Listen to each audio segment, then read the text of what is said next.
आप सब लोगों का स्वागत है।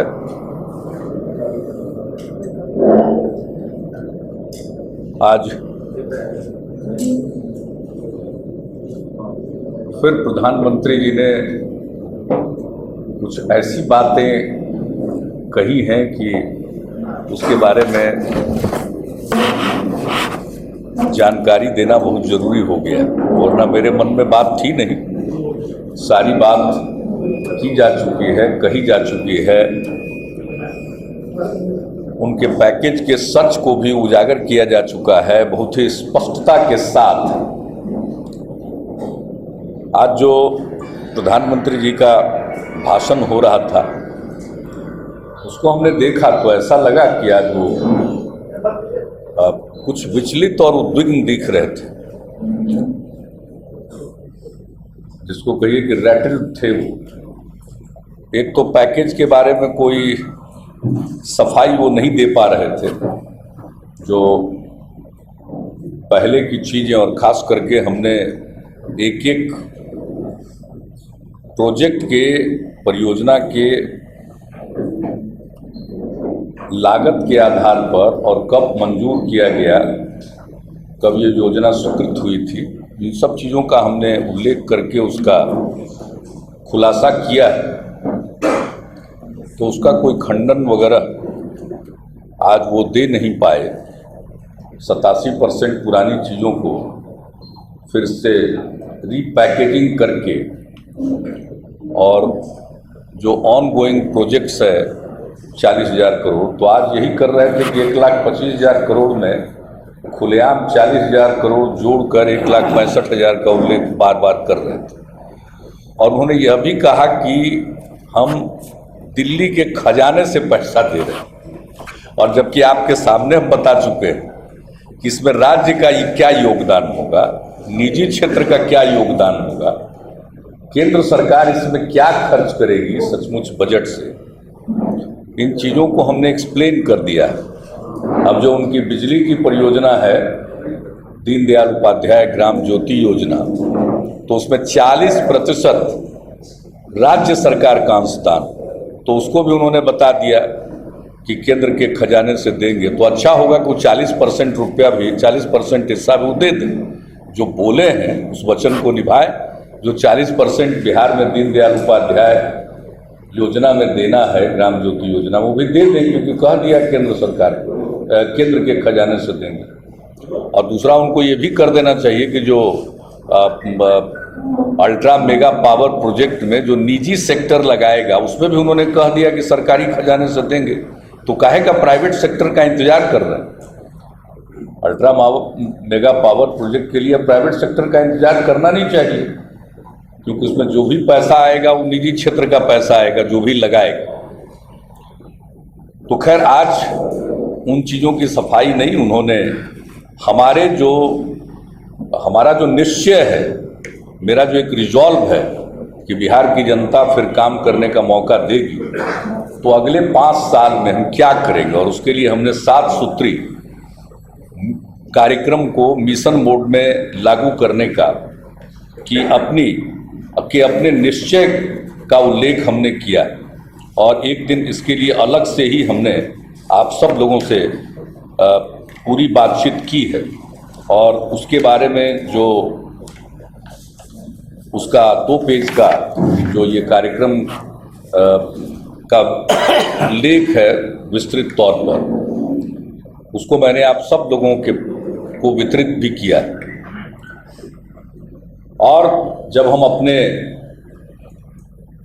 विकसित बिहार के 7 सूत्र का उल्लेख कर रहे थे और अपने निश्चय का प्रकटीकरण कर रहे थे, उस समय ही हमने कह दिया कि बिहार में जो योजनाएं चल रही, चाहे वो शिक्षा के क्षेत्र में हो, स्वास्थ्य के क्षेत्र में हो, बुनियादी ढांचे के विकास के क्षेत्र में हो, कृषि रोड मैप हो, मिशन मानव विकास हो, हर क्षेत्र की जो योजनाएं या जो कल्याण की योजनाएं चलती हैं दलित समाज के लिए, महादलित समाज के लिए, अति पिछड़े वर्ग के लिए, और सामान्य वर्ग और पिछड़े वर्ग के गरीब लोगों के लिए जो कल्याण की योजनाएं चलती हैं, उसको भी जारी रखेंगे। उसके अलावे हम लोगों ने और अल्पसंख्यक समाज के लिए, महिलाओं के लिए जो हमारी योजनाएं चल रही हैं, उन योजनाओं को चलाते हुए उसके आगे और उन योजनाओं को क्रियान्वित करने में और जो साल दर साल कुछ पैसे की बढ़ोतरी होगी उसमें, उसके अलावे इस 7 सूत्री निश्चय के क्रियान्वयन के लिए हमने सेक्टर वाइज बता दिया था। युवाओं के लिए क्या करेंगे, स्टूडेंट क्रेडिट कार्ड,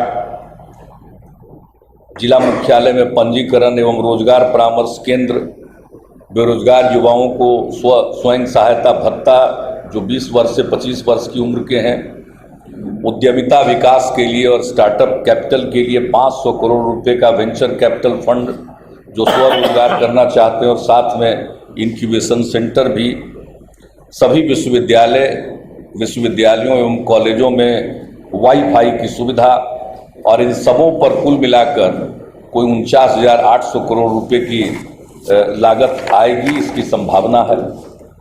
और इसी प्रकार से हर घर तक पाइप जलापूर्ति हम सुनिश्चित करेंगे।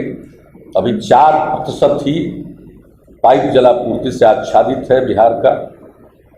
हम अगले 5 वर्षों में प्रत्येक घर में पहुंचाएंगे, गांव हो, शहर हो, कस्बा।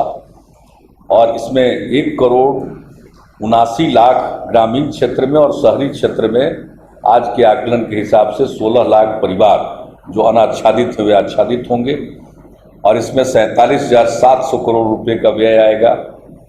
उसी प्रकार से स्वास्थ्य, स्वच्छता और महिलाओं की सुविधा को दृष्टिगत रखते हुए जितने शौचालय विहीन घर हैं उनको अपने शौचालय के लिए सहायता दी जाएगी। 28,700 करोड़ रुपए का खर्च। सभी बसावट में 2016 के अंत तक बिजली पहुंचा दी जाएगी और हर घर में बिजली कनेक्शन के लिए भी सरकार मदद करेगी और सरकारी खर्चे पर हर घर को बिजली कनेक्शन प्रदान कर देगी।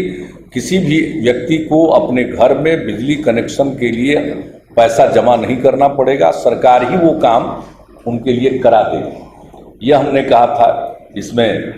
और बिजली की उपलब्धता की बात की, 55,600 करोड़ रुपए का खर्च संभावित है।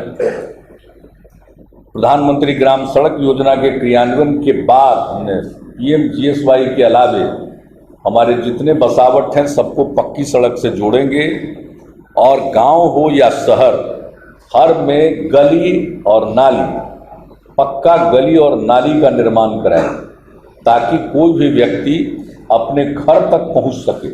आज गांव तक पहुंच जाता है, घर में अभी भी ज़्यादातर गांव में अभी भी पक्का रास्ता नहीं है, तो वो पक्का रास्ता गांव के अंदर का उसको भी कराएंगे। सरकारी नौकरियों में महिलाओं को 35% आरक्षण दिया जाएगा। और फिर राज्य के आर्थिक एवं सामाजिक उत्थान में युवाओं के योगदान को देखते हुए उच्च शिक्षा के विकास में कुशल कामगारों के आपूर्ति पक्ष को मजबूत करने के लिए जिला एवं अनुमंडल में उच्च व्यावसायिक एवं तकनीकी शिक्षा की समेकित व्यवस्था की जाएगी। इसके लिए हमने GNM school, paramedical institute, polytechnic, महिला औद्योगिक प्रशिक्षण संस्थान, इंजीनियरिंग कॉलेज, 5 मेडिकल कॉलेज, हर एक मेडिकल कॉलेज में नर्सिंग कॉलेज, हर एक अनुमंडल में ANM स्कूल, सरकारी औद्योगिक प्रशिक्षण संस्थान, इन सब चीज़ों को स्थापित करेंगे। ये सब 7 सूत्री हमारा जो निश्चय है इसके बारे में हम विस्तृत बता चुके हैं और आप लोगों को दे चुके हैं। और अगले 5 वर्षों में लगभग 2,70,000 करोड़ रुपए उसमें खर्च आएंगे। उन्होंने प्रश्न उठाया, अब बड़ा विरोधाभासी वक्तव्य था प्रधानमंत्री जी के भाषण में। एक तरफ तो वो बता रहे हैं कि हमारा हमारा विकास का बजट क्या है, जो विकास का बजट का उल्लेख कर रहे थे वो योजना आकार बजट तो हमारा 1,20,000 करोड़ से भी ज़्यादा हो चुका। और हमने आपको बताया था कि 25-26,000 करोड़ रुपए का वार्षिक बजट था, उससे बढ़ करके अब 1,20,000 करोड़ रुपए से भी ज़्यादा का वार्षिक बजट हो गया। और इसमें योजना का आकार, जिसको आदरणीय प्रधानमंत्री जी ने कहा कि विकास का बजट, तो योजना का आकार भी 4000 करोड़ से बढ़ करके इस वर्ष अब बढ़ते बढ़ते बढ़ते 57,000 करोड़ हो गए। और इसी गति से वो अगले 5 साल में योजना का आकार हमारा और आगे बढ़ता चला जाएगा। और उन्होंने आज इस बात का उल्लेख कर दिया कि साहब हमने तो 14वें वित्त आयोग के हिसाब से आज फिर 4.25 लाख करोड़ मिलेगा बिहार को 5 साल, केंद्र सरकार देगी। ये दावा कितना खोखला है। और यह कहना देश के माननीय प्रधानमंत्री के द्वारा कि केंद्र देगी, ये देने का प्रश्न नहीं है, ये हमारी संघीय व्यवस्था में प्रावधान है। राज्य अपना टैक्स की वसूली करता है, वो राज्य के खजाने में जाता है, और केंद्र जो पूरे देश में टैक्स की वसूली करती है उसका विभाजन होता है केंद्र सरकार और राज्यों के बीच में। और हर 5 वर्ष के लिए एक फाइनेंस कमीशन का गठन होता है, उनकी सिफारिश पर, इसको डिवोल्यूशन कहा जाता है, यह किया जाता है। ये केंद्र की कृपा नहीं है या उनकी कोई मर्जी नहीं है। हाँ, अगर बढ़ाना चाहें तो अपनी मर्जी से बढ़ा सकते हैं, जैसे पहले हुआ। लेकिन जो फाइनेंस कमीशन की अनुशंसा होती है उसको केंद्र मानती है, उसको लागू करती है, तो वो लागू होना है। और उस 14वीं पंचवर्षीय योजना के अनुशंसाओं के लागू होने पर बिहार को 5 वर्ष में कम से कम 50,000 करोड़ रुपए का आनुपातिक दृष्टिकोण से नुकसान होने वाला। हमने एक एक बात बताई है, एक एक चीज बताई है। और आपको हमने एक दिन इसके बारे में एक छोटा सा कागज भी सर्कुलेट किया अपने तर्क को पुष्ट करने के लिए, जिसमें हमने बताया था कि 13वें वित्त आयोग में, और ये कह रहे थे कि इतना रुपया हम देने जा रहे हैं, तो हमने उनको बताया था कि जो टैक्स की आमदनी होती है वो साल दर साल बढ़ती जा रही है। 13वें वित्त आयोग के काल में भारत सरकार के पास राज्यों को बांटने वाला जो पूल था, डिविजिबल पूल था, उसमें 14 लाख करोड़ से ज्यादा था, 14,55,000 करोड़ था। और बिहार को हिस्सा मिला था 1,58,000 करोड़ का, यानी उसका शेयर था 10.88%। और 14th फाइनेंस कमीशन में जो राज्यों को मिलना है उसकी कुल राशि है 39,48,187 करोड़ रुपया। यानी 13वें वित्त आयोग के कार्यकाल से 14वें वित्त आयोग के कार्यकाल में जो जिसको कहिए कि विभाजित होने वाली जो राशि है राज्यों के बीच में, उसमें 2.71 गुना की वृद्धि हुई है माननीय प्रधानमंत्री जी। और बिहार को वृद्धि हुई है मात्र 2.42 गुना, क्योंकि बिहार का शेयर 10.88 से घटकर 9.72% हो गया। और हमने इसी के चलते लगातार ये मांग की कि बिहार को कंपनसेट करिए। एक तरफ आपने अब योजना के मद में जो मदद दी जाती थी उसको रोक दिया और कम कर दिया, केंद्र प्रायोजित योजनाओं की संख्या घटा दी, इसलिए राज्य को जो और अतिरिक्त मिलता था योजना आयोग के माध्यम से अब वो राशि घट गई। इसलिए वित्त आयोग पर ही के डिवोल्यूशन पर ही सब कुछ निर्भर है। इसलिए बिहार के साथ ऐसा बर्ताव करना चाहिए कि बिहार को नुकसान न हो। लेकिन मेरी बात नहीं माने और आज कह रहे थे कि हम दिल्ली के खजाने से दे रहे हैं। ऐसा विकल्प उपलब्ध है क्या केंद्र सरकार के पास?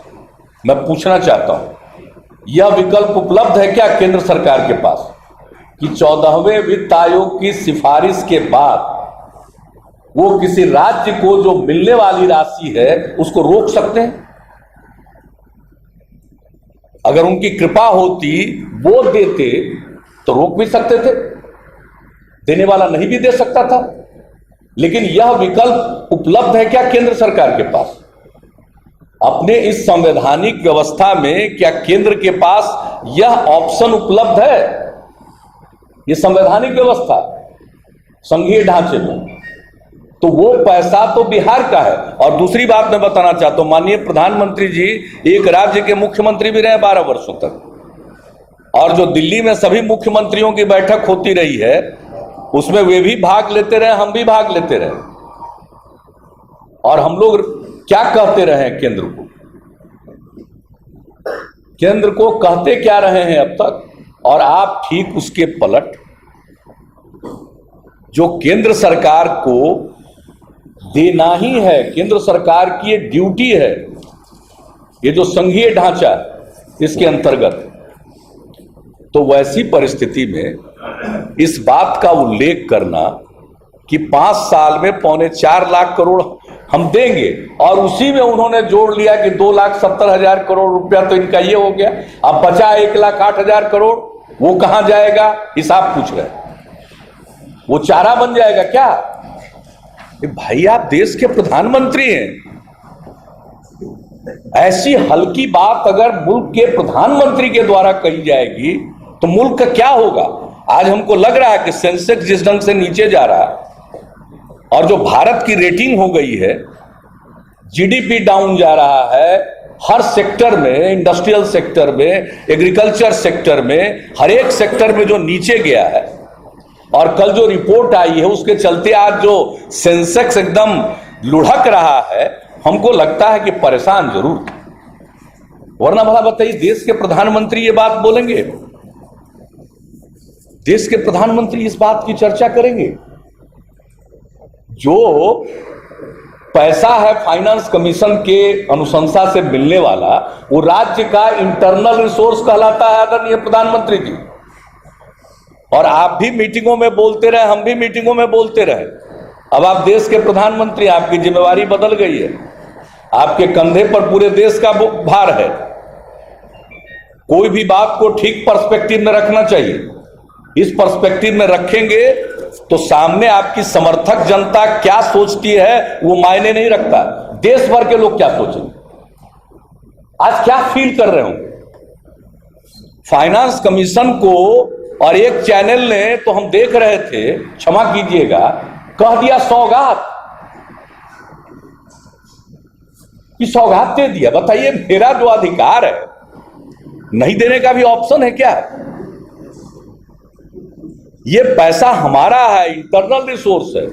और आदरणीय प्रधानमंत्री जी, कोई बजट होता है उसके क्या क्या स्रोत होते हैं? एक स्रोत होता है हम राज्य में जो संसाधन जुटाते हैं, टैक्स लगाते हैं, उसके माध्यम से संसाधन आता है। दूसरा होता है जो हम को फाइनेंस कमीशन की अनुशंसा के आधार पर केंद्रीय करों में जो हिस्सेदारी मिलती है, वो हमारा इंटरनल है, ये केंद्र की सहायता नहीं है। और तीसरा है जो हम जो बोरो करते हैं, और एफआरबीएम एक्ट बन जाने के बाद बिहार ने बिल्कुल लेटर और स्पिरिट में, दोनों में एफआरबीएम का पालन किया है। जो हमारा जीएसडीपी है, स्टेट ग्रॉस डोमेस्टिक प्रोडक्ट, उसका 3% हम बोरो कर सकते हैं, हम हमेशा उस लिमिट में रहें। तो महोदय, आदरणीय प्रधानमंत्री महोदय, देश में तो 2.71 गुना बढ़ जाएगा 5 साल में, तो राज्य का अपना टैक्स की आमदनी नहीं बढ़ेगी। हमको तो आश्चर्य हुआ, बगल में बैठे हुए थे, हमारे साथ वित्त मंत्री थे, बैठे हुए थे, पूछ भी लेते किस गति से हमारे राज्य के अंदर भी टैक्स की आमदनी बढ़ रही है। तो हमारी वो आमदनी बढ़ रही है, हमारा जीएसडीपी का ग्रोथ एवरेज 10 वर्ष में प्रति वर्ष 10% का, तो जीएसडीपी का ग्रोथ हो रहा। तो महोदय, जो बोरो करने का हमारा लिमिट है वो भी तो उसी तरह से बढ़ता चला जाएगा, कम ही सही। हमारी हकमारी हो गई है 14th फाइनेंस कमीशन से, जिसको हम अनेकों बार एक्सप्लेन कर चुके हैं और मिलकर ज्ञापन भी दे चुके हैं, वित्त मंत्री जी को भी बता चुके हैं। सब चीज के बाद भी वो पैसा भी हमारा ही है, इंटरनल रिसोर्स है।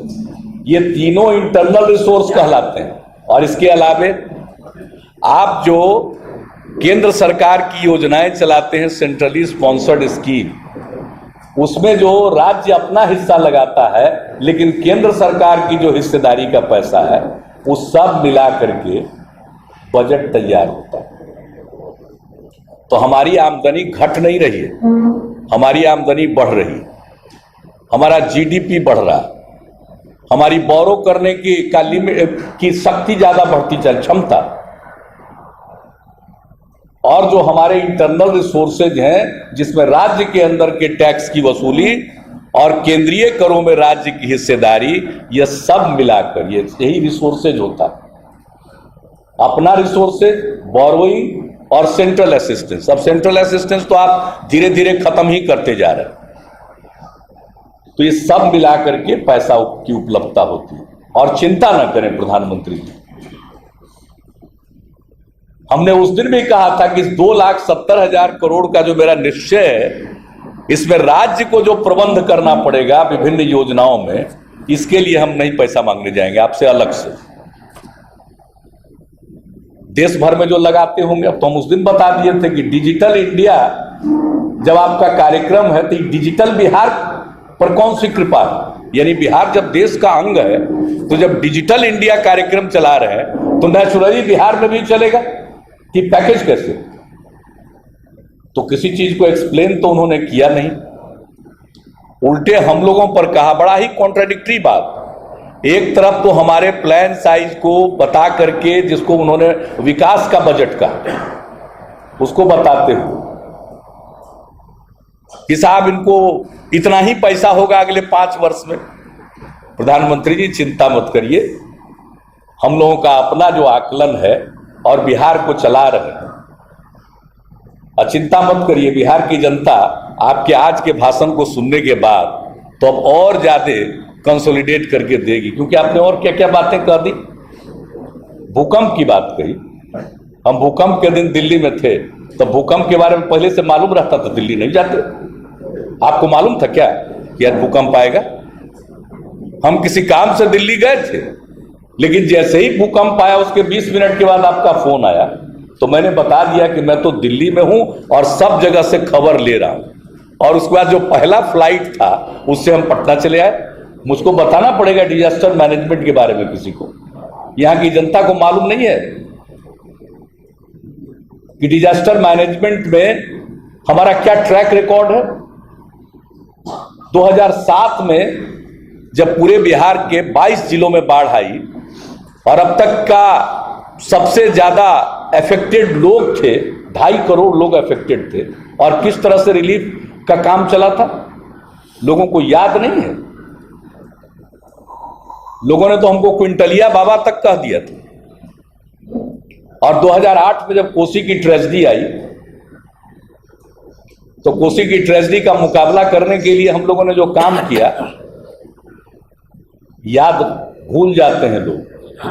जब कोसी की घटना घटी, आपदा आई, तो उस समय पूरे देश में जो चिंता थी, और उसके 15 दिन के अंदर जब किस तरह से आपदा के समय काम किया जाता है, उस काम से प्रभावित होने के बाद दूसरे ने नहीं, मीडिया ने, टेलीविजन चैनल्स ने हमें पुरस्कृत किया और हमारे आपदा के काम के लिए हमारे अधिकारियों को पुरस्कृत किया। हमको किसी का सर्टिफिकेट नहीं चाहिए, हम घूमते ही रहे। भूकंप से लोग भयभीत थे, उनके हौसला अफजाई के लिए।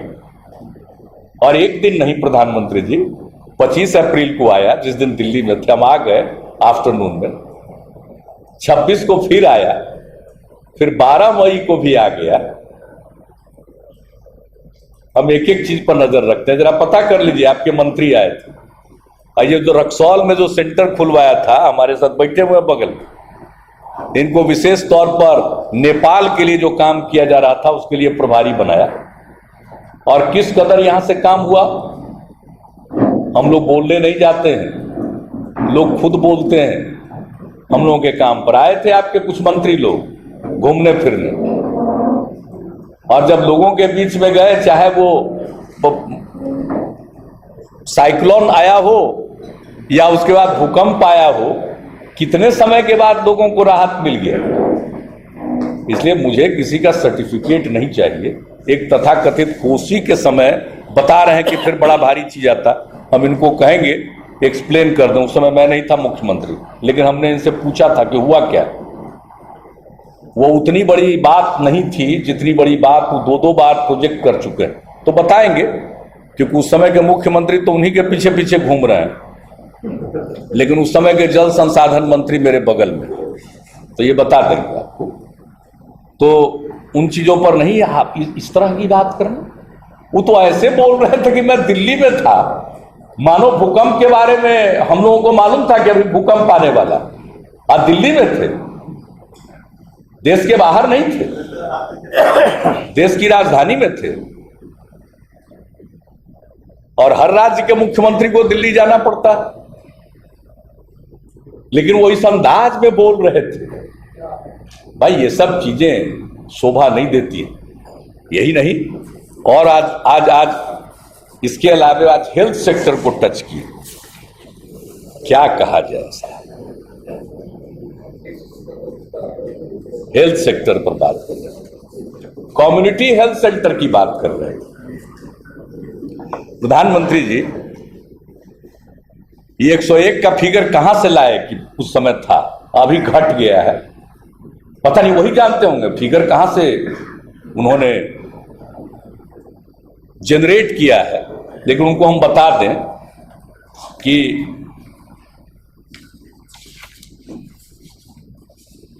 बिहार में primary health centre, community health centre की स्कीम जो आई हम लोगों के कार्यकाल में, तो वो था कि प्राइमरी हेल्थ सेंटर को कम्युनिटी हेल्थ सेंटर में अपग्रेड किया जाएगा। उसका मतलब क्या है? प्राइमरी हेल्थ सेंटर में 12 बेड रहा, अपग्रेड किया जाएगा 30 बेड के हॉस्पिटल। तो 2006 में हमारे पास प्राइमरी हेल्थ सेंटर बिहार में थे 398, 2015 में है प्राइमरी हेल्थ सेंटर 533 प्रधानमंत्री। और ऑन एन एवरेज एक प्राइमरी हेल्थ सेंटर में, उनकी जानकारी के लिए, ऑन एन एवरेज एक महीने में 11,000 पेशेंट आ रहा है। हमारा fully functional primary health centre और मुफ्त में दवा देने के कार्यक्रम की शुरुआत करने वाला बिहार था 2006 में। इस कार्यक्रम का उद्घाटन हमने कराया था, शुरुआत कराया था तत्कालीन आदरणीय उपराष्ट्रपति स्वर्गीय भैरव सिंह शेखावत जी से। आज हेल्थ पर बोल रहे थे और उनके मंच पर 2 भूतपूर्व हेल्थ मिनिस्टर बैठे हुए थे, नंद किशोर जी, अश्विनी चौबे जी से पूछ लेते, उन्हीं से पूछ लेते। 7.5 साल थे। एक तो चंद्रमोहन राय जी थे, वो वहां नहीं दिखे, लेकिन कुछ भी बोल देते हैं। हमारे यहां रेफरल हॉस्पिटल है शुरू से 70, डिस्ट्रिक्ट हॉस्पिटल थे 24 2006 में, अब हमारे डिस्ट्रिक्ट हॉस्पिटल हैं 36। सब डिविजनल हॉस्पिटल 2006 में थे 23, अब हमारे पास सब डिविजनल हॉस्पिटल है प्रधानमंत्री जी 55। प्राइमरी हेल्थ सेंटर थे 398, अब हमारे पास है प्राइमरी हेल्थ सेंटर 533। और इस 533 में से 130 हॉस्पिटल को कम्युनिटी हेल्थ सेंटर में अपग्रेड किया जा चुका। एडिशनल प्राइमरी हेल्थ सेंटर है 1350, हेल्थ सब सेंटर है 9,729। अब कहां से फिगर ले आए कि 101 था, अब घट के 70 हो गया है, मैं तो समझ नहीं सका हूं। प्रधानमंत्री जी हैं, उनके पास तो कई चीजों का मैन्युफैक्चरिंग होता होगा,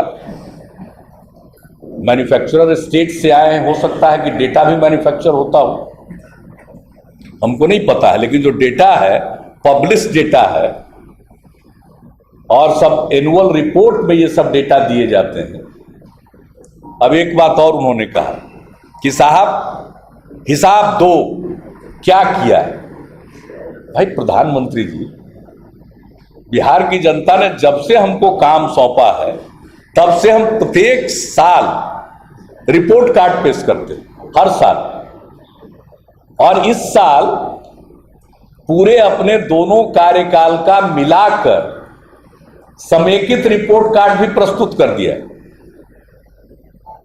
हम तो हर साल जारी करते हैं, आपका 15 महीना हो गया, 1 साल का तो जारी कर देते हैं। आप 5 साल में जारी करिएगा कह रहे हैं चुनाव के टाइम में। हम तो साल दर साल रिपोर्ट कार्ड जारी करते हैं कि इस साल क्या हुआ। और इस बार हमने डिटेल बता दिया है कि एजेंडा फॉर गवर्नेंस, सुशासन के जो कार्यक्रम थे 2010 से 15 और उसके पहले 2005 से 10, उसके अंतर्गत जो काम किए गए उसकी पूरी फहरिस्त और पूरा रिपोर्ट हम रिपोर्ट कार्ड जनता के समक्ष प्रस्तुत कर चुके हैं। इसलिए सब बताने की जरूरत है। गवर्नेंस के मुद्दे पर भी मुझे नहीं किसी से कोई पाठ सीखना। आप तो 5 साल पर दीजिएगा, हम तो हर साल देते हैं। उस हिसाब से अगर आप भी देते 1 साल में तो बड़ा अच्छा रहता। लेकिन अभी जो, और सब बिहार सरकार के वेबसाइट पर डाला हुआ, निकलवा के देख लीजिए। आप लोगों को तो वितरित ही है, आपके पास तो रिकॉर्ड में होगा ही। अगर कहीं इधर से उधर डिस्प्लेस हो गया होगा तो वेबसाइट से ले सकते हैं। अगर वेबसाइट से लेने में भी कोई तकलीफ होगी तो जब कहिएगा फिर हम लोग पहुंचवा देंगे आपके पास, आप लोग देख लीजिए। और अगर उनको वेबसाइट से डाउनलोड करने में दिक्कत होगी तो हर साल का और 10 साल वाला भी हम भिजवा देंगे उनको। ये है रिपोर्ट कार्ड। तो रिपोर्ट कार्ड तो हम लोग शुरू से अब तक करते रहे। अब रिपोर्ट कार्ड आप क्या रखिएगा? आप तो कह रहे हैं 5 साल में रखिएगा। अभी का क्या खस्ता हाल है। अप्रैल जून 2014 में एग्रीकल्चर सेक्टर का ग्रोथ था 2.6% कंट्री का, घट के हो गया 1.9%। प्रधानमंत्री जी 2.6 था लास्ट ईयर अप्रैल जून में। इस बार 2015 के अप्रैल जून के बीच में हो गया घट करके 1.9%। इंडस्ट्री सेक्टर में पिछले साल था अप्रैल जून में 7.7%, वो घट करके हो गया 6.5% 15 के अप्रैल जून में। माइनिंग सेक्टर में भी इस पीरियड में पिछले साल की तुलना में 4.3 से घटकर 4% हो गया। मैन्युफैक्चरिंग सेक्टर आपके मेक इन इंडिया के स्लोगन के बाद 8.4% से घट करके 7.2% हो गया। अब आप बताइए कि जब ये हालत है इकोनॉमी का, तो आपका आज थोड़ा विचलित होना हमको लगता है स्वाभाविक, क्योंकि आज मंच पर पहली बार देखे किसी का नाम ही नहीं लिए प्रधानमंत्री। असल आलोचना के लिए कुछ था नहीं उनके पास।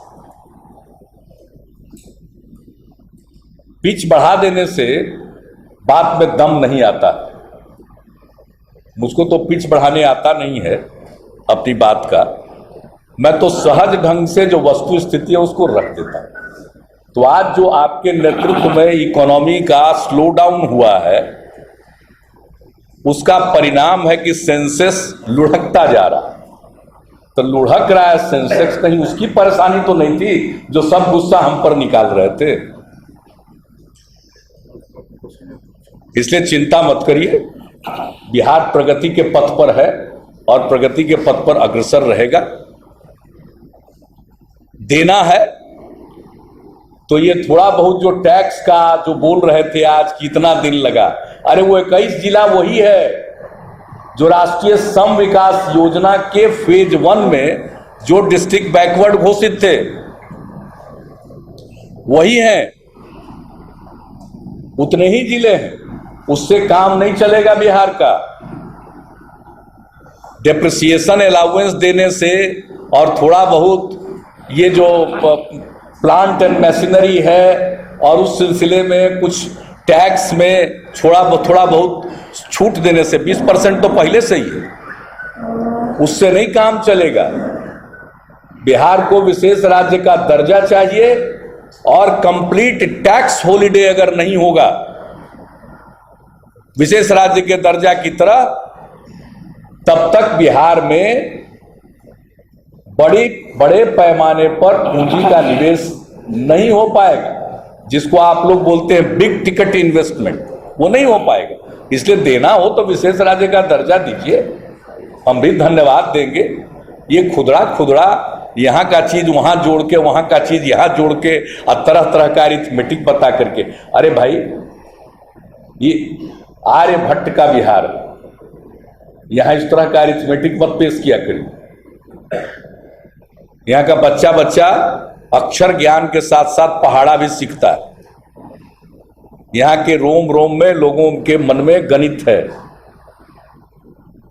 तो इस तरह का क्यों आंकड़े रखते हैं?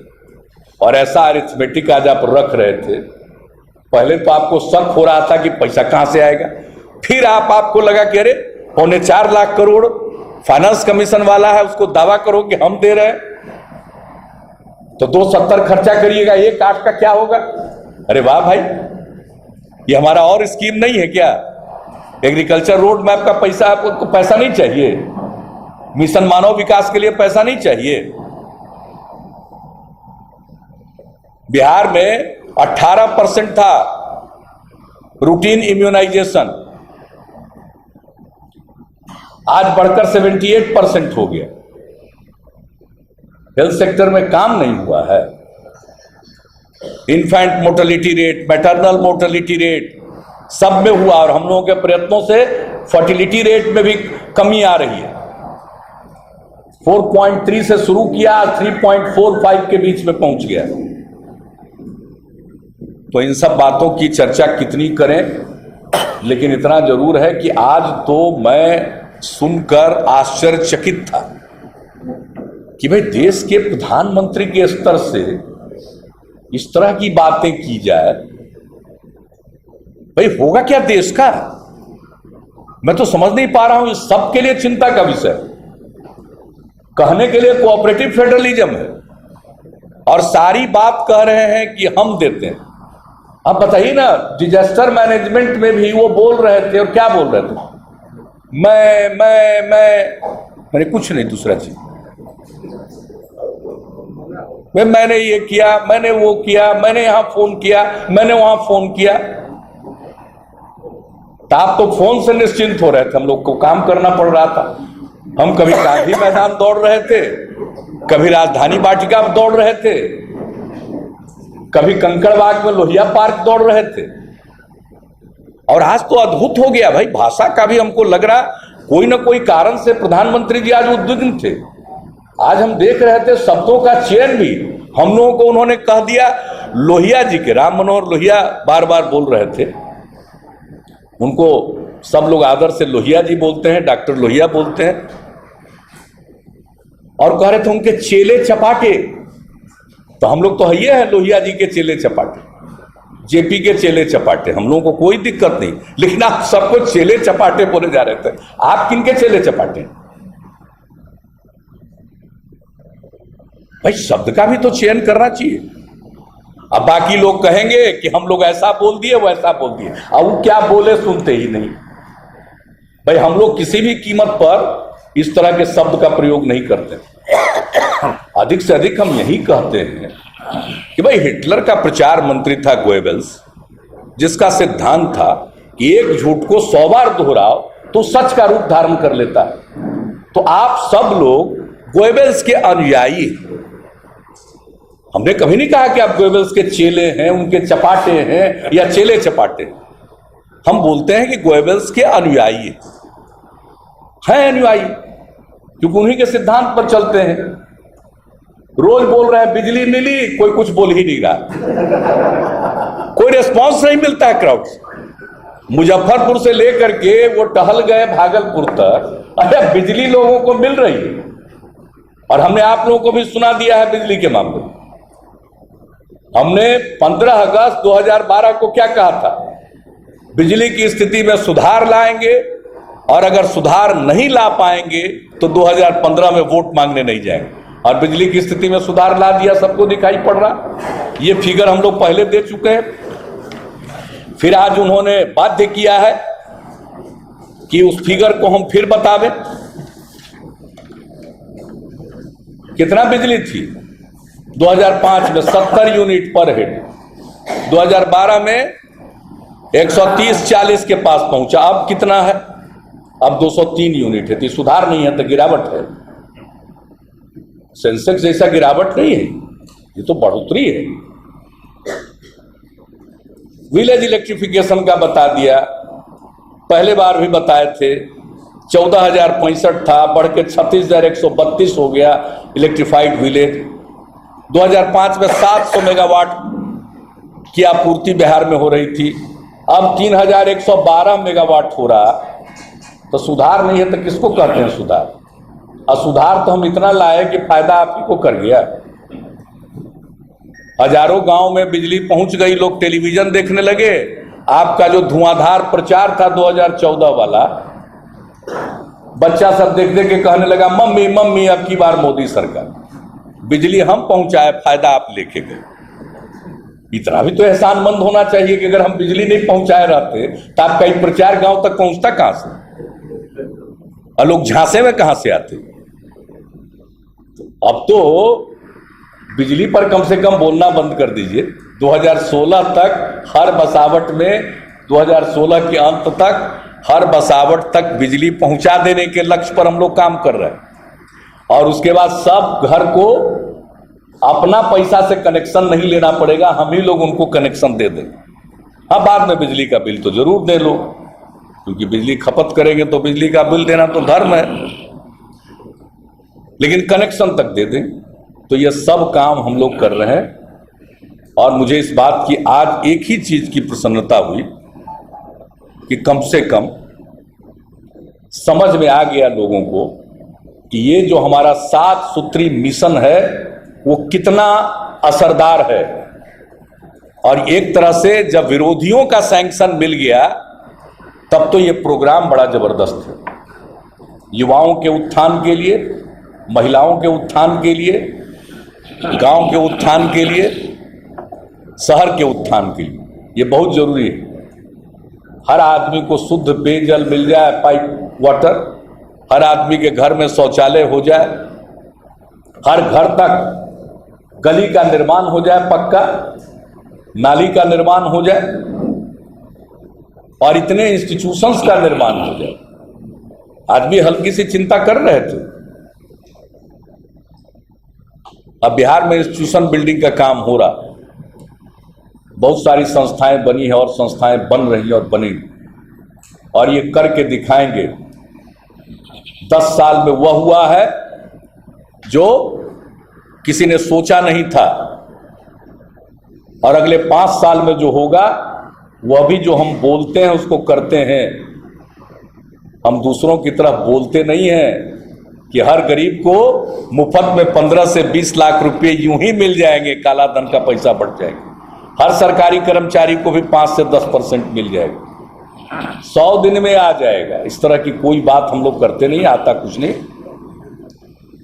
तो इसलिए आज तक मेरा यही ट्रैक रिकॉर्ड रहा है, जो कहते हैं उसको करके दिखा देते हैं। और ये सब भी होगा तो आज मुझे खुशी है कि उनको इस बात का एहसास हो गया।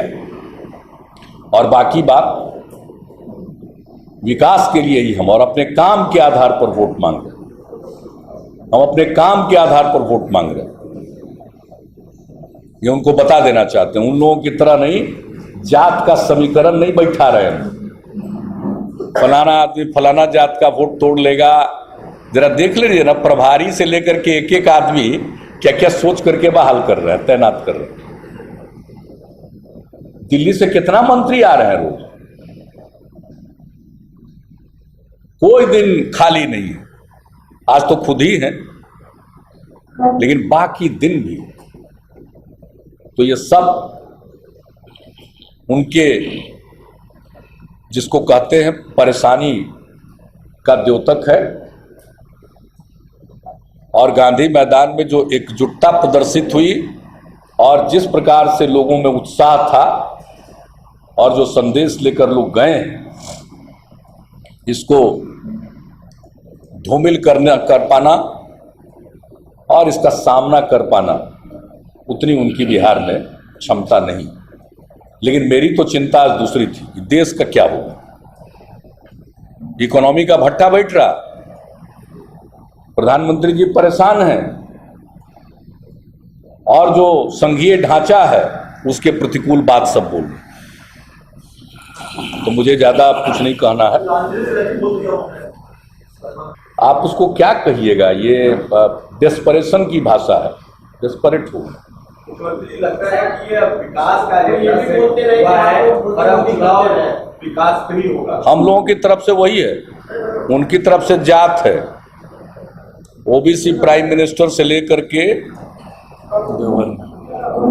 भाई जिस तरह से राज्यपाल के पद पर गरिमापूर्ण संवैधानिक पद है उनका, और परिचय किस तरह से दे रहे थे, इसलिए सब छोड़ दीजिए। वो बोलते क्या है उसमें कोई दम नहीं है, दुनिया जानती है, बोलेंगे कुछ करेंगे कुछ।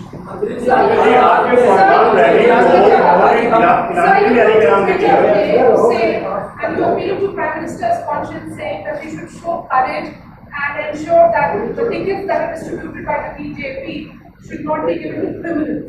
Why do you think the Prime Minister responded to everything that we have said in Gandhi Maidan but chose to ignore that? वो हम जो उनको कहते हैं ना, एक्चुअली ट्वीट इसलिए करना पड़ता है कि वो उसी की भाषा पसंद करते हैं, लेकिन कोई रिस्पॉन्ड नहीं करते हैं। अगर रिस्पॉन्ड करते तो कुछ बोलते ना। साहब कभी नहीं बोले, शुरू से बता रहे हैं उनको कि भाई बड़ा बोले थे डिक्रिमिनलाइजेशन करेंगे तो करिए ना भाई। जो बड़ा बढ़िया जो संतों की जमात लेकर के घूम रहे हैं तो पता चलेगा ना उनका, वो बोलेंगे कैसे। उनके चारों तरफ शागिर्द और जिस तरह से लोगों को इकट्ठा कर रहे हैं पार्टी में, वो दिखाई नहीं पड़ रहा है लोगों को। छाती तोड़ने की बात कहने वाले को प्रिय मित्र कह रहे हैं, वो क्या डिक्रिमिनलाइजेशन करेंगे। इसलिए तो हमने उनसे कहा कि भाई शो करेज, मोरल करेज आप करिए।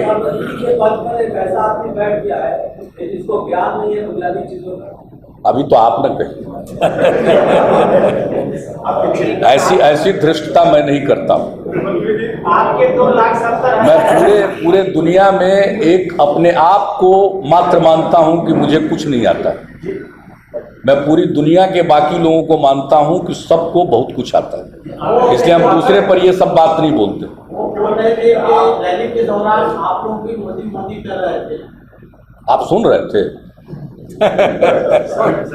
नहीं, आप सुन रहे थे। आज वो क्या बोल रहे थे, नाम लिए नहीं, क्या बोल रहे थे आज? आप ये समझते हैं कि आप बोलिएगा और आपका कोई उत्तर नहीं देगा? आपका तो उत्तर देगा ना, तो इतना क्यों परेशान होते? लोकसभा के चुनाव में जैसे आपको कोई जवाब नहीं दे पा रहा था या नहीं दे रहा था, तो आदत बिगड़ गई है। कदम कदम पर जवाब होगा, समझे ना। जब आप 15 महीना से ज्यादा से प्राइम मिनिस्टर हैं, हिसाब तो मांगेगा लोग ना। 5 साल में हिसाब काहे दीजिएगा, साले साल क्यों नहीं दीजिएगा? क्या हुआ 1 रैंक 1 पेंशन का? क्या हो गया? ये जो हरियाणा में कहां थी रैली? रेवाड़ी में। वो रैली टर्निंग पॉइंट था या नहीं था? एक्स आर्मी मैन की रैली में गए। अब पूरे देश के जो हमारे भूतपूर्व सैनिक हैं उनके मन में क्या फीलिंग हुई थी? कितनी बड़ी संख्या में सैनिक और भूतपूर्व सैनिकों के परिवार देश में फैले हुए हैं। क्या लगा था लोगों को? 15 लाख। और ये 15 लाख से 20 लाख हर गरीब को मुफ्त में यूं ही मिल जाएगा। अरे आप लोग तो भूल जाते हैं, सब सरकारी कर्मचारी को भी कहा था कि आप लोग टैक्स पे करते हैं, इसलिए आप लोगों को भी इसमें से मिल जाएगा, काला धन वापिस आ जाएगा। तो काहे नहीं आया भाई? हम तो बार बार कहते हैं कि भाई 15-20 लाख देने में देर लगेगा तो बोहनी तो करवा दीजिए, शुरुआत तो करा देते। 15-20 हजार से भी शुरुआत करा देते। आधा से ज्यादा जनधन खाता निष्क्रिय है, मिल तो जाता। तो जितनी बात बोले हैं, कहे कि किसान को लागत खर्च पर 50% मुनाफा जोड़ करके न्यूनतम समर्थन मूल्य घोषित करेंगे। इसके लिए 5 साल करना पड़ेगा इंतजार। 2 बार होता है ना घोषित, रबी के टाइम में, खरीफ के टाइम में न्यूनतम समर्थन मूल्य। 3 बार तो हो गया न्यूनतम समर्थन मूल्य आपके आए। तो आपने तो कहा था कि लागत पर 50% मुनाफा जोड़कर न्यूनतम समर्थन मूल्य घोषित करेंगे। आए थे बिहार, कहते विशेष राज्य का दर्जा देंगे, विशेष सहायता देंगे, विशेष ध्यान देंगे। सहायता के नाम पर पैकेज दिए तो बताइए, 1,25,000 करोड़ में से 1,08,000 करोड़ पुराना, नकली नोट टाइप की ना बात हो गई जी। देखने में नोट जैसा जरूर लगता है लेकिन है नहीं। तो इसलिए जो बोले हैं उसको कीजिएगा ना। अब बेचारे बताइए, एक आर्मीमैन का क्या हाल हो रहा, क्या बात किए थे आप चुनाव के पहले, इन लोगों को क्या कहे थे, आज कह रहे हैं कि इतना कर ही नहीं सकते हैं। तो भाई आप जो बोले तो आप कैसे नहीं लोग कहेगा। तो हम लोग पूछेंगे सवाल, किससे पूछेंगे। उस समय देश के जो प्रधानमंत्री थे उनके खिलाफ आप नहीं बोल रहे थे, क्या कह रहे थे उस समय के प्रधानमंत्री जी के बारे में, या कांग्रेस के नेता के बारे में क्या कह रहे थे। रोज रोज युवराज बोलते थे, तो आप बोलते थे ना जी। तो आज कैसे नहीं सुनिएगा, 1.25 साल से देश के प्रधानमंत्री हैं। बोलते तो आप ही थे कांग्रेस के बारे में। अरे अब वो कांग्रेस का बात हो रहा है, अभी बात है मोदी जी का।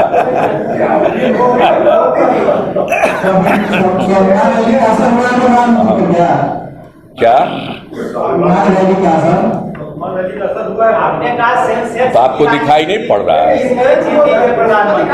क्या बात है भाई, कितना पसीने पसीने हो रहे थे, आपको दिखाई नहीं पड़ रहा। क्या बोल रहे थे, कंटेंट कुछ था, जितना बात बोले सबका तो बताइए दिए। अरे आप तो सब हैं कैमरा वाले, सब फोकस किए हुए थे, हम लोग तो वही देख रहे थे जो आप लोग दिखा रहे थे। आप विकास के मुद्दा से बात करते हैं, पर जो स्वाभिमान रैली हुई थी उसमें आपके, अरे वो देखिए नहीं रहे, वो एक शब्द भी विकास के बारे में नहीं था। तो इस स्थिति में क्या है। आगे बोलिए छोड़िए ना इनको सारा रामायण खत्म और सीता किसकी जोड़, यही हालत इनका, यही हाल। वहां तो 2,70,000 करोड़ का ना चर्चा हुआ और 2,70,000 करोड़ रुपया तो मेरा विजन है। अब उस दिन थे आप प्रेस कॉन्फ्रेंस में। अरे छोड़िए ना एलाइज के बारे में, तो एलाइज अपने आपको बता नहीं देंगे। सब लोग बोले, अपने अपने अंदाज में बोले, लेकिन एलाइज सब मिलके क्या तय किया, सरकार बनेगी तो कौन लीड करेगा। तो मेरा काम है गवर्नेंस का, तो हम गवर्नेंस पर बोले कि नहीं बोले। आप बाएं दाएं जा रहे हैं। कल से राष्ट्रीय स्वयंसेवक की बैठक शुरू हो रही है। इसका जवाब आप कहा नहीं दे रहे हैं आप। आपको मिल गया 15 लाख का कुछ हिस्सा, आप बताइए ना भाई। अरे आपको मिल गया होगा तो रास्ता पूछेंगे हम लोग भी, और गरीब को बर्बाद प्रधानमंत्री कल से शुरू हो रही है राष्ट्रीय स्वयंसेवक की बैठक, जो बिहार में जा रहे हैं राष्ट्रीय स्वयंसेवक की बैठक है, इस पर आप बताइए। हमारा क्या कहना है उसमें, हमारा कोई कमेंट नहीं है। वो तो है ही भाई, वो तो है ही, वो प्रचारक थे, तो उसमें हमको क्या कहना है, वो अंदर क्या करते हैं नहीं करते हैं। देश के प्रधानमंत्री के रूप में वो जो बोले यहां आकर, हम तो उसी पर कहेंगे। बाकी वो कौन मीटिंग में जाते हैं, कौन मीटिंग में नहीं जाते हैं, उनका फैसला है, मुझको कोई आश्चर्य नहीं। अगर हमको इन सब मामलों में किसी प्रकार की अपेक्षा होती या कोई गलतफहमी होती तो हम क्यों रिश्ता तोड़ते। ये सब चीज तो विंडिकेट करता है कि एक्स्ट्रा कॉन्स्टिट्यूशनल अथॉरिटी प्ले करेगी अपनी भूमिका, वो हो रहा है। तो हमें तो कोई उससे परेशानी नहीं होती है, क्योंकि इस बात का एहसास तो हमको 2013 में हो गया था हम लोगों को।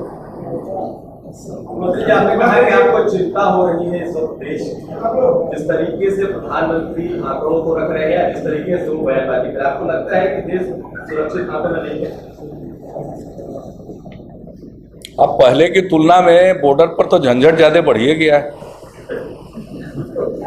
पहले की तुलना में तो बॉर्डर पर झंझट ज्यादा बढ़ ही गया है। पहले तो बोल रहे थे कि पाकिस्तान को, वो प्रोग्राम कौन था वो रजत शर्मा जी वाला चलता है, तो उसमें तो बोले थे भाई कि पाकिस्तान को तो उसी की भाषा में जवाब देना होगा। हो सकता है अभी तक भाषा का ट्रेनिंग चल रहा हो सकता है, अभी दीजिए। आपके 2,70,000 करोड़ पर उन्होंने बधाई दिया, आपका सेंसेक्स गिर रहा है, इसलिए प्रधानमंत्री प्रस्टेशन में मैंने बधाई, लगा 30 की जो स्वाभिमान रही थी उसका क्या असर था, कुछ क्या? स्वाभाविक है। अरे भाई, वो आप जो चीज बोल लीजिए या कोई कुछ भी उसके बारे में लिखिए, मन से तो है ना। अब मान लीजिए कोई 10 बजे का फोटो लेके छाप दिया, 10 बजे का फोटो लेके छाप दिया, 10:30 का फोटो लेके छाप दिया, तो उससे क्या फर्क पड़ता। लेकिन हकीकत तो यही है ना कि पूरा पटना लोगों से पटा हुआ था, ये तो फैक्ट है। और हम लोग कहते क्या थे कि गांधी मैदान को नहीं भरना है, पूरे पटना को भर देना है। तो पटना भरा हुआ था और अनुशासित कितना था। अभी बहुत लोग परेशान होते हैं, बात करते हैं, सब अनुशासित आया गया, किसी ने कोई हुड़दंग किया, कोई खोमचा वाले से बिना पैसा लिए कोई लिया सामान, आप जरा बताइए तो। लोग तरह तरह की बात बोलते रहते हैं। इतना अनुशासित रूप महागठबंधन की रैली का था, दिल पर हाथ रख के पूछिए, आप में से ज्यादातर लोगों को डर नहीं लग रहा था कि कहीं कुछ गड़बड़ न हो। और देखे कितना अनुशासित लोग आए, इकट्ठा हुए, गए, घर भी चले गए। तो मालूम तो है ही ना, ये बोलने से तो कुछ होता नहीं है, हकीकत कुछ और है। हकीकत तो वो है जो लोगों के दिल में बात चली गई है कि कितना बड़ा रिस्पॉन्स है। तो इसलिए अब भाई आए, भागलपुर में आए, झारखंड से भी लोग आए, सब जगह से लोग आए उनको सुनने के लिए आए। झारखंड से भी लोग आए, अब स्वाभाविक है, देश के प्रधानमंत्री हैं तो लोग आए अपना, उसमें क्या है। कहीं से मुख्यमंत्री जी ये पता नहीं है आप लोगों को। बिहार की जनता को कभी 1,25,000, कभी 1,08,000, कभी 2,70,000, कभी 3,74,000 आंकड़ों में उलझी हुई है। बिहार की जनता नहीं, कोई जनता आंकड़ों में उलझी हुई, कोई जनता आंकड़ों में नहीं उलझी हुई है। सब जनता जानती है कि 1,25,000 करोड़ में 1,08,000 करोड़ पुराना। सबको मालूम है कि अगर हम बोल रहे हैं तो करके दिखाएंगे। और रही बात 4.25 लाख करोड़, 3,74,000 फाइनेंस कमीशन, इतना देर तो समझा दी। अब इसके बाद तो अब यस,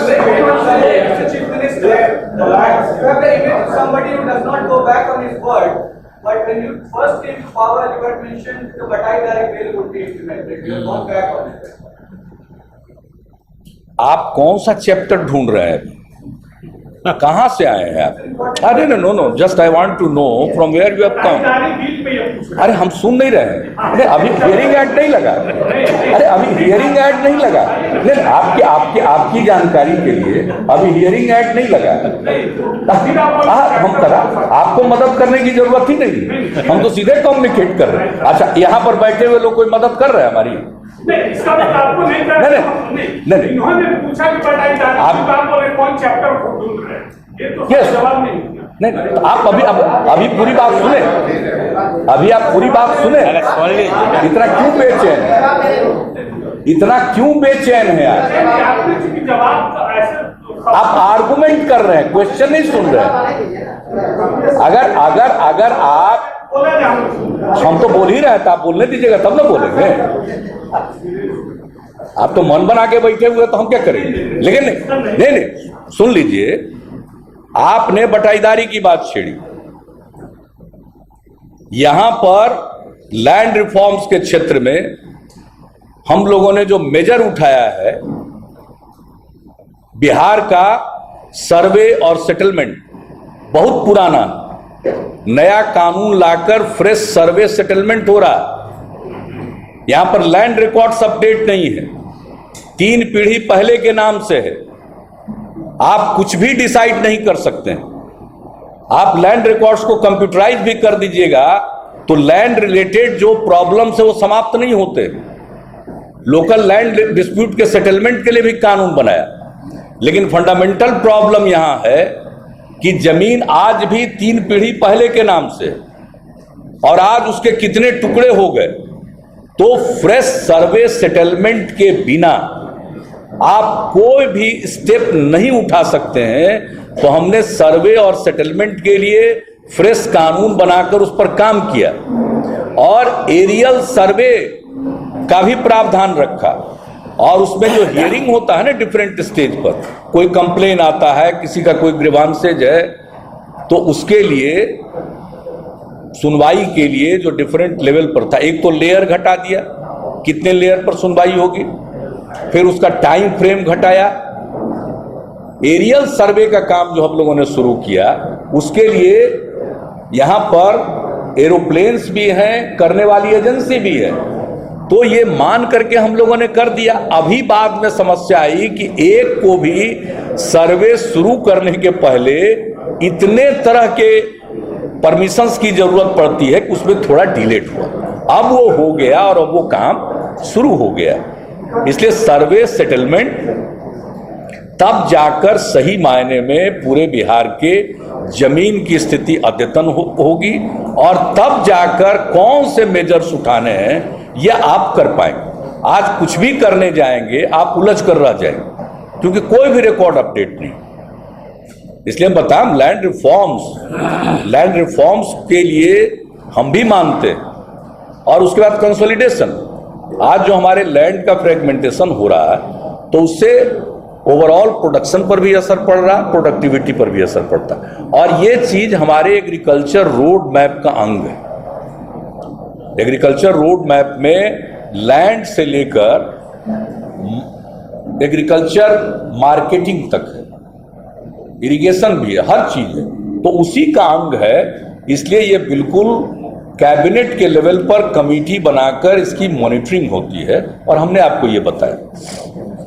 एक कहा जा रहा है कि आपके महागठबंधन का अभी से दरार बनना शुरू हो गया, तो मुलायम सिंह यादव बिहार में अकेले दम पर चुनाव लड़ने की तैयारी कर रहे हैं। पता नहीं, आपको ज्यादा मालूम होगा, हमको नहीं मालूम, हमको नहीं पता। हमको तो मालूम है कि कल शिवपाल जी मौजूद थे और बाजाप्ता उन लोगों का पूरा समर्थन था जो बात किया। हमें नहीं मालूम है आप जो बोल रहे हैं।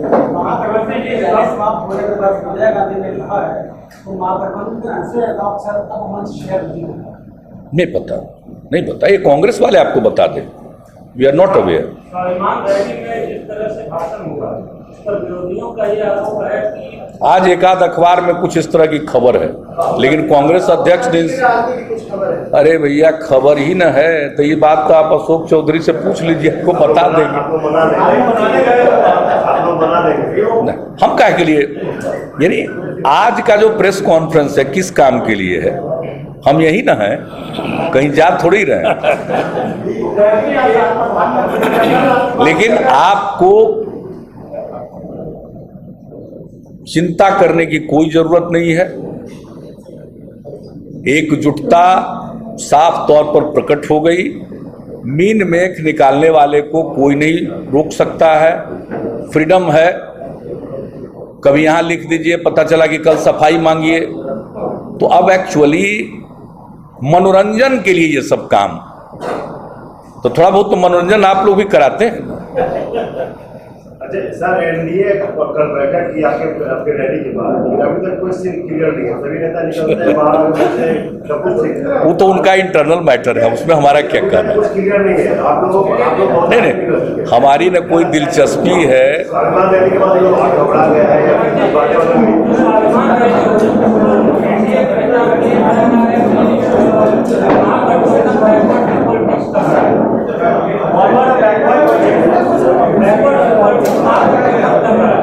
अमित शाह बोले प्रधानमंत्री ओबीसी हैं, तो ये क्या हुआ? ये क्या हुआ? अब जो शुरू किए आदरणीय प्रधानमंत्री जी, यदुवंशियों की रक्षा हम करेंगे, ये विकास की राजनीति है। अब बीजेपी के राष्ट्रीय अध्यक्ष प्रधानमंत्री को भी ओबीसी प्रधानमंत्री बता देते हैं, ये तो विकास की राजनीति है ना, उसी का ना सिम्टम है ये। हम होम मिनिस्टर ने बात हमसे नहीं की, हमसे आप ही लोगों ने पूछा, आपके मित्रों ने दिल्ली से, हमने कहा हमें नहीं मालूम, हमने व्यक्ति की चर्चा भी नहीं की, तो वो लोग क्या बयान दिए? राज्यपाल महोदय जो होने वाले थे उनकी भी जात बता दिया। तो कास्ट पॉलिटिक्स वो कर रहे हैं कि हम लोग कर रहे हैं? कास्ट और कम्युनल पॉलिटिक्स बीजेपी का एजेंडा है। विकास एक मुखौटा है।